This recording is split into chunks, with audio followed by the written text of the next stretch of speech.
பிள்ளைகளே, நேற்றைய நாளிலேயும் ஆண்டவராகிய இயேசு கிறிஸ்துவனுடைய ஒரு நற்செய்தியை இந்த இடத்திலே தேவன் பிரசங்க பண்ணி ஒரு வாழ்க்கையில் அநேகருடைய வாழ்க்கையில் அற்புதங்களை செய்திருக்கிறார். இன்றைய நாளிலேயும் தேவனுடைய வார்த்தை உங்களுடைய வாழ்க்கையில ஒரு அற்புதங்களையும் ஒரு மிரக்கலான காரியங்களையும் தேவன் நடத்துவார் என்று நான் விசுவாசிக்கிறேன்.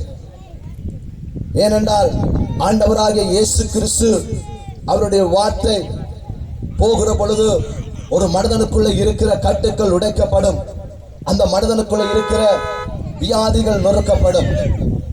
அதுதான் தேவனுடைய வார்த்தை. அந்த வார்த்தையைத்தான் இன்றைய நாளிலேயும் உங்கள் மத்தியிலே அது சுவிசேஷமாக நான் பிரசங்கிப்பதற்காக இந்த இடத்திலே நான் கடந்து வந்திருக்கிறேன்.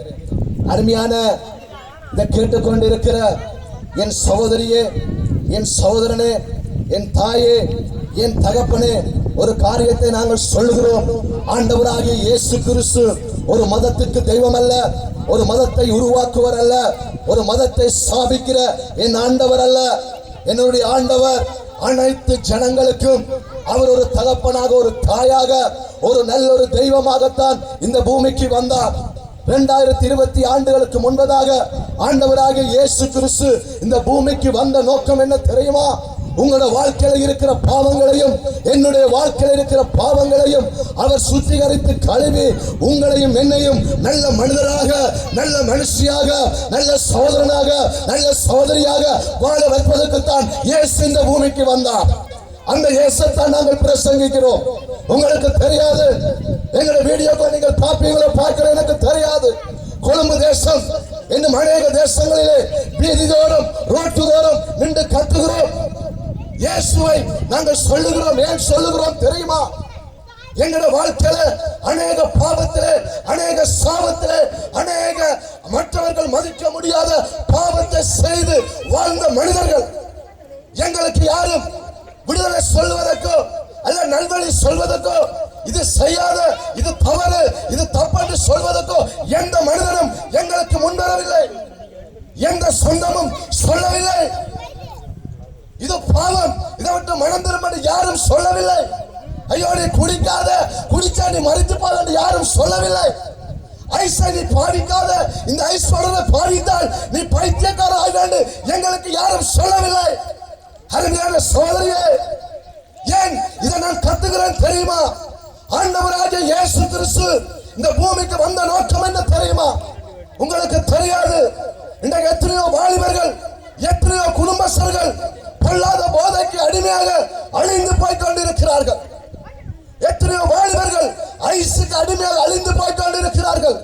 இதைத்தான் நாங்கள் கத்துகிறோம். வீதியில நின்று ஒரு விடுதலை தருகிற தெய்வம் உண்டு, அந்த தெய்வம் இயேசு என்று நாங்கள் கத்துகிறோம்.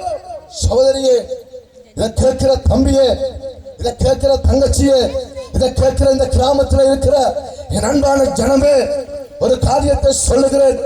ஆண்டவராகிய இயேசு கிறிஸ்து ஒரு மனிதனை ஒரு நல்ல மனிதனாக, நல்ல மனுஷியாக இந்த பூமியில வாழ வைக்கிற மனிதன். நேற்றைய நாளிலேயும் ஒரு சகோதரன் ஒரு சாட்சியை சொன்னார். Blood cancer. அருமையான சகோதரமே, சகோதரியே, அவர் சாதாரணமாக சொல்லிவிட்டார். ஆனா என் தேவன் அந்த மனிதனை இன்றைக்கு 22 வயசு ஒரு மனிதனாக இந்த இடத்துல நேற்றைய நாளிலே சாட்சி சொல்ல வைத்த என் தேவனுக்கு நான் நன்றி செலுத்துகிறேன். உலகத்திலே யாரும் விலை கொடுத்து, யாரும் பணம் கொடுத்து மாற்ற முடியாத வியாதிகளை மாற்றுகிறவர் தான் என் இயேசு. அந்த இயேசு அவர் சொன்னார், கடந்த நாட்களிலே அவர் ஆலயத்துக்கு வருகிற பொழுது, அல்ல அவருடைய சொந்தங்கள், அவருடைய சகோதரிகள் ஆலயத்துக்கு வருகிற பொழுது சொல்லுவார், அந்த ஆலயத்துக்கு போகாதீங்க, அங்க போகாதீங்க என்று அநேக தடவை அந்த சகோதரிகளை நிப்பாட்டினார், குடும்பங்களை நிப்பாட்டினார், சகோதரர்களுக்கு அழைத்தார். அருமையான சகோதரியே, ஏன் இதை நான் சொல்லுகிறேன் தெரியுமா? ஆண்டவர் மனதுருகிற தெய்வம், உன்னையும் என்னை நேசிக்கிற தெய்வம். அவர் அப்பா என்று நீ கூப்பிடுகிற பொழுது உனக்கு விடுதலை தருகிற தெய்வம்.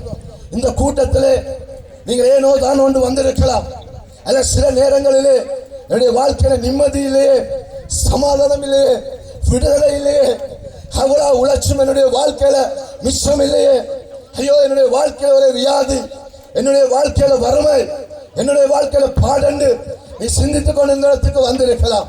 நான் ஒன்றை சொல்லுவேன், அருமையான சகோதரனே சகோதரியே, ஆண்டவரை நீ முழுமையாக நம்புகிற பொழுது இயேசு எனக்கு விடுதலை தருவார் என்று நீ விசுவாசிப்பையா இருந்தால் இந்த நிமிடத்தில் கர்த்தருடைய வாழ்க்கையில ஒரு அற்புதத்தை செய்வாராக, ஒரு மகிமையான காரியங்களை செய்வாராக.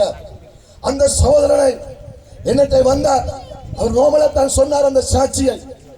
அங்கே ஹாஸ்பிட்டல்ல இருந்து ஓடி என்னுடைய ஆலயத்துக்கு வந்தார். அங்கே வருகிற பொழுது அந்த சகோதரனை பார்க்க முடியாது. அநேகர் என்னை பார்த்து சொன்னார்கள், ஐயோ இந்த மனிதனை வைத்து அவன் சாக போகிறான், அவனை நீங்களே வச்சிருக்கிறீங்க பாஸ்டர், அவனை ஹாஸ்பிட்டலுக்கு அனுப்புங்க சொன்னான். நான் சொன்னேன், என்னோட இருக்கிற தேவன் ஆண்டவராகிய இயேசு அந்த மனிதனுக்கு விடுதலை கொடுப்பார். அந்த மனிதன் விடுதலையை பெற்றுக் கொள்வார். அந்த மனிதன் விசுவாசிக்கிறான இல்லையோ, நான் சொன்னேன், எங்களோடு இருக்கிற இயேசு அந்த மனிதனுக்கு விடுதலை கொடுப்பார் என்று சொல்லி. அருமையான சகோதரியே சகோதரனே, என்னுடைய ஆசையெல்லாம் அவன் மரித்தாலும் பரவாயில்லை, ஆனா அவன் இயேசுவை அறிய வேண்டும், அவன் ஞானஸ்நானம் எடுக்க வேண்டும். ஆனா அவன் மரித்தால் என்றைக்கோ ஒரு நாளைக்கு நான் பரலோகத்தில் அவனை சந்திப்பேன் என்கிற ஒரு விசுவாசம் எனக்குள்ள இருந்தது. அருமையான சகோதரியே, ஏன் இதை சொல்லுகிறேன் தெரியுமா? இன்னைக்கு அநேகர் நீங்க நினைக்கிறீங்க, ஐயோ எங்க போய் என்னுடைய வாழ்க்கையில விடுதலை இல்லையே, எங்க போய் என்னுடைய வாழ்க்கையில சமாதானம் இல்லையே, எங்க போய் எத்தனையோ தெய்வங்களை கும்பிட்டு பார்த்து விட்டேன், எத்தனையோ கோடிக்கணக்கான பணங்களை நான் சுழற்சி விட்டேன், என்னுடைய வாழ்க்கையில சமாதானம் இல்லை என்று நீ ஏங்கிக் கொண்டு இருக்கலாம். அல்ல, இந்த சத்தத்தை இந்த கிராமத்தில் எங்கேயோ இருந்து நீ மூலையில கேட்டுக்கொண்டு இருக்கலாம். நான் சொல்லுவேன், இந்த இயேசுவை நீ ஒரு தெய்வமாக அவரை மதமா பார்க்காமல் தெய்வமாக நீ பார்ப்பாயா இருந்தால் அந்த தெய்வம் உன்னுடைய வாழ்க்கை என்ற நாள் ஒரு அற்புதத்தை செய்வாராக. இன்றைய நாளிலையும் நாங்கள் தேவனுடைய வார்த்தையூடாக சில காரியங்களை நாங்கள் பார்க்க போகிறோம். அருமையான சகோதரனே சகோதரியே, ஒரு காரியத்தை நான் உனக்கு சொல்லுகிறேன். ஆண்டவராகிய இயேசு கிறிஸ்துவை நீ எப்படி பார்க்கணும் என்று இந்த இடத்துக்கு நீ கடந்து வந்திருக்காயா எனக்கு தெரியாது. ஆனா இயேசு உன்னை பார்க்கிறார். இன்றைய நாளிலே உனக்கு ஒரு விடுதலையை செய்ய வேணும், உனக்கு ஒரு அற்புதத்தை செய்ய வேணும், உன்னுடைய வாழ்க்கை ஒரு மிரக்கல் காரியங்களை செய்ய வேணும் என்று சொல்லித்தான் ஆண்டவராகிய இயேசு கிறிஸ்து இந்த இடத்திலே உலாவிக் கொண்டிருக்கிறார். உன் பக்கத்திலே உலாவிக் கொண்டிருக்கிறார். உன் பக்கத்திலே அவர் தேவன் உன் பக்கத்திலே அசைவாடி கொண்டிருக்கிறார். நீ அவரை ஆவிக்குரிய கண்களூடாக பார்க்கலாம். சகோதரியே, ஒரு விஷயம் நீ கேட்டுப்பார்.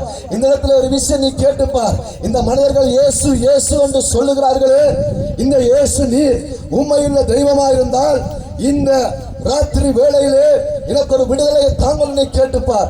நிச்சயமாக தேவன் விடுதலை தருவாராக. நாங்கள் வேதாகமத்தில் இந்த சில காரியங்களை நாங்கள் பார்ப்போம். லூக்கான சுவிசேஷ புத்தகத்திலே அங்கே 19ஆம் அதிகாரத்திலே 1ஆம் வசனத்திலே இருந்து அங்கே நாங்கள் 4ஆம் வசனம் மட்டும் நாங்கள் வாசிக்க போகிறோம்.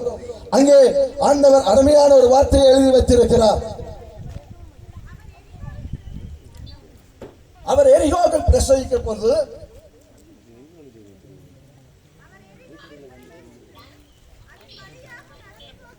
அதன் வழியாக அவர் நடந்து வருகையில்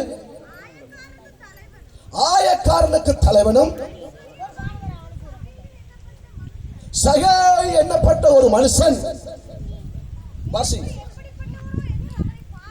இயேசு எப்படிப்பட்டவர் என்று பார்ப்பதற்கு வகை தேடினான். அவன் குள்ளனானபடியினால் ஜனக்கூட்டத்தில் அவரை காண முடியாமல் அவர் போகும் வழியில் முன்னாக ஓடி அவரை பார்க்கும்படி ஒரு காட்டத்தி மரத்தில் ஏறினார். இயேசு அந்த இடத்துல வந்து இருக்கட்டும். அருமையான சகோதரனே சகோதரியே, இன்றைய நாளிலே நீ வந்திருக்கலாம். இந்த இயேசு எப்படிப்பட்டவர் என்று பார்ப்பதாக நீ வந்திருக்கலாம். வேதம் சொல்லுகிறது, சகை என்கிற ஒரு மனிதன், அவன் குள்ளனான ஒரு மனிதன். அருமையான சகோதரியே சகோதரனே, இயேசு எப்படிப்பட்டவர் என்று அவன் பார்ப்பதற்காக அந்த இடத்திலே வந்தான். அங்க அவன் குள்ளனா இருந்தபடினால அந்த இயேசுவை ஜனக்கூட்டத்துக்கு பார்க்க முடியல. அவன் ஓடி போய் ஒரு காட்டத்தி மரத்தில் ஏறுகிறான். ஏறி அந்த இயேசுவை பார்க்கிறான். ஆனா இயேசு போகிற பொழுது நின்று சகைவை கீழே இறங்கு, இன்றைக்கு உங்க வீட்டில் நான் தங்க போறேன் சொல்லுகிறார். அருமையான தேவனுடைய பிள்ளைகளே, நீ ஏக்கத்தோடு வந்திருக்கலாம், அல்ல நீ பாரத்தோடு வந்திருக்கலாம், அல்ல நீ சுமையோடு வந்திருக்கலாம். யார் எனக்கு விடுதலை தர முடியும் என்று நீ கேள்வியோடு வந்திருக்கலாம். இந்த மனிதன் அங்கே அநியாயத்துக்கு வட்டி, அங்கே